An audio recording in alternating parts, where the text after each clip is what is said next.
Oh, so many. 2024 was it feels like it's the end of a cycle. So this has been building, trying to piece together and build what I wanted my business, or what I felt my purpose really was, and how do I align my purpose with my values and a revenue stream, and try to make that work. And I've done a number of deep work type of exercises, but also um there's God always shows up, right? And there's always a sequence of events that happens that if you're paying attention, you can discern the direction that God wants you to go, or what he's really speaking to your heart. And I've known for a long time that I have an ability to relate to people, and that I have a desire for a deeper understanding of myself, which in turn helps others who are looking for a deeper understanding of themselves. And so, I've always had an affinity for public speaking. I've always had an affinity for the stage. I've never been shy. And kind of a nature of that is that, as we were young, we moved around a lot. And I went to 11 different schools before I graduated high school.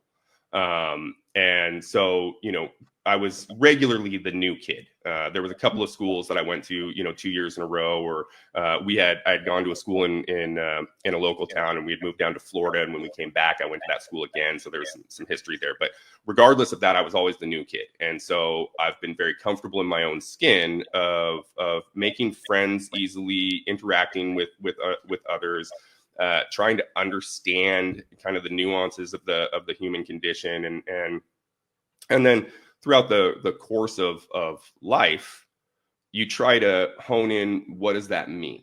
What does it mean to you as an individual? What does it mean for your purpose? What does it mean for the greater thing that you feel, your altruistic needs, and the greater things that you want to be a part of in the universe and that you want to give back?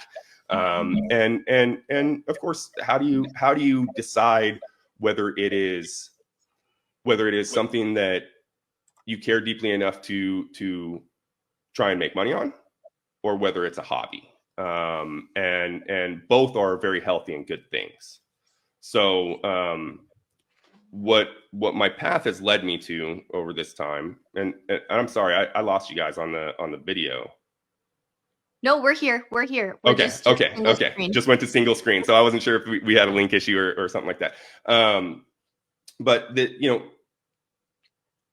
for me, as I look at my life, as I look at what I have conversations with people about, to allude to what we talked about in a previous episode, some of my guiding principles and when the foundational ways that those came about, but also what my dad just alluded to in the craziness of this world. We are so conditioned to believe that either we are capable of doing absolutely anything, which is ridiculous. You can't do anything. Or that we are conditioned to believe that we'll never be enough.